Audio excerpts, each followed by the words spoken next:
ಲವರ್ಸ್ಗಳನ್ನ ಹಿಂಬಾಲಿಸಿ ಪೊಲೀಸ್ ಎಂದು ಹೆದರಿಸಿ ಹಣ ಒಡವೆ ಸುಲಿಗೆ ಮಾಡಿ ಪರಾರಿಯಾಗ್ತಾ ಇದ್ದ ನಕಲಿ ಪೊಲೀಸ್ನನ್ನ ಅಸಲಿ ಪೊಲೀಸರು ಬಂಧಿಸಿರುವಂತಹ ಘಟನೆ ಚಿತ್ರದುರ್ಗ ಜಿಲ್ಲೆಯಲ್ಲಿ ನಡೆದಿದೆ.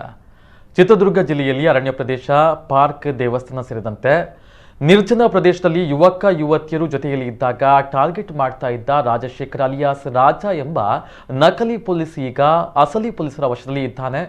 ರಾಜಶೇಖರ್ ಅಲಿಯಾಸ್ ರಾಜ ಮೂಲತಃ ಶಿವಮೊಗ್ಗ ಜಿಲ್ಲೆ ಭದ್ರಾವತಿ ತಾಲೂಕಿನ ಕೋಡ್ಲಗೆರೆ ಗ್ರಾಮದವನು. ವೃತ್ತಿಯಲ್ಲಿ ಡ್ರೈವರ್ ಕೆಲಸ ಮಾಡ್ತಾ ಇದ್ದ ಈತ ಸುಲಿಗೆ ಮಾಡಿ ಬದುಕೋಕೆ ನಿಂತು ಬಿಟ್ಟಿದ್ದ. ನೋಡೋಕೆ ಕಟ್ಟುಮಸ್ತಾಗಿರೋ ಇವನು ನೀಟಾಗಿ ಪೊಲೀಸ್ ಕಟ್ಟಿಂಗ್ ಅನ್ನ ಮಾಡಿಸಿ ಕಾಕಿ ಪ್ಯಾಂಟ್ ಅನ್ನ ಧರಿಸಿ ಮೈ ಮೇಲೆ ಜರ್ಕಿನ್ ಹಾಕಿ ನಿತ್ಯ ಊರೂರು ಬೆಟ್ಟ ಗುಡ್ಡ ಗಸ್ತು ತಿರುಗೋಕೆ ಪೊಲೀಸರ ಹಾಗೆ ರೌಂಡ್ಸ್ ಅನ್ನ ಮಾಡ್ತಾ ಇದ್ದ. ಹೀಗೆ ಸುತ್ತುವ ಈತನಿಗೆ ಅಮಾಯಕ ಯುವ ಪ್ರೇಮಿಗಳು, ಯಾಕಂದ್ರೆ ಹೀಗೆ ಸಿಕ್ಕ ಯುವಕ ಯುವತಿಯರನ್ನ ಹೆದರಿಸಿ ಇಲ್ಲೇಕೆ ಬಂದಿದ್ದೀರಿ, ಕಾನೂನು ಬಾಹಿರವಾಗಿ ಸುತ್ತಾಟವನ್ನ ನಡೆಸ್ತಾ ಇದ್ದೀರಿ, ನಿಮ್ಮ ಮೇಲೆ FIR ಮಾಡುವೆ ಎಂದೆಲ್ಲ ಹೆದರಿಸ್ತಾ ಇದ್ದ.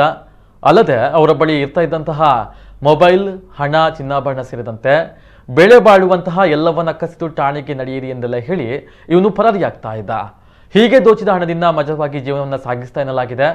ಇದೀಗ ಮುರಳಿ ಎಂಬಾತ ಹೊಳಲ್ಕೆರೆ ತಾಲೂಕಿನ ಚಿತ್ರಹಳ್ಳಿ ಪೊಲೀಸ್ ಠಾಣೆಯಲ್ಲಿ ಕೊಟ್ಟ ದೂರಿನ ಮೇರೆಗೆ ಚಿತ್ರದುರ್ಗ SP ರಾಧಿಕಾ ಪ್ರಕರಣ ಭೇದಿಸಲು ಹೊಳಲ್ಕೆರೆ CPI ರವೀಶ್, PSI ವಿಶ್ವನಾಥ್ ಹಾಗೂ ಚಿತ್ರಹಳ್ಳಿ PSI ಆಶಾ ಒಳಗೊಂಡಂತೆ ಪೊಲೀಸರ ವಿಶೇಷ ತನಿಖಾ ತಂಡವನ್ನು ರಚನೆ ಮಾಡಿದ್ರು. ಅದರಂತೆ ಪೊಲೀಸ್ ವಿಶೇಷ ತಂಡ ತನ್ನ ಕಾರ್ಯಾಚರಣೆಯನ್ನು ಆರಂಭ ಮಾಡಿತ್ತು. ಆದರೆ ಆರೋಪಿ ಗ್ರಹಚಾರ ಕೆಟ್ಟಿತ್ತೋ ಏನೋ, ಓರ್ವ ಯುವತಿಯ ಬಳಿ ಚಿನ್ನದ ಸರ ಬಿಚ್ಚಿಸಿಕೊಳ್ಳುವಾಗ ಎಚ್ಚೆತ್ತ ಯುವತಿಯ ಧೈರ್ಯದ ಕೂಗು ಆ ನಕಲಿ ಪೊಲೀಸ್ ಸೆರೆಗೆ ಕಾರಣವಾಗಿದೆ.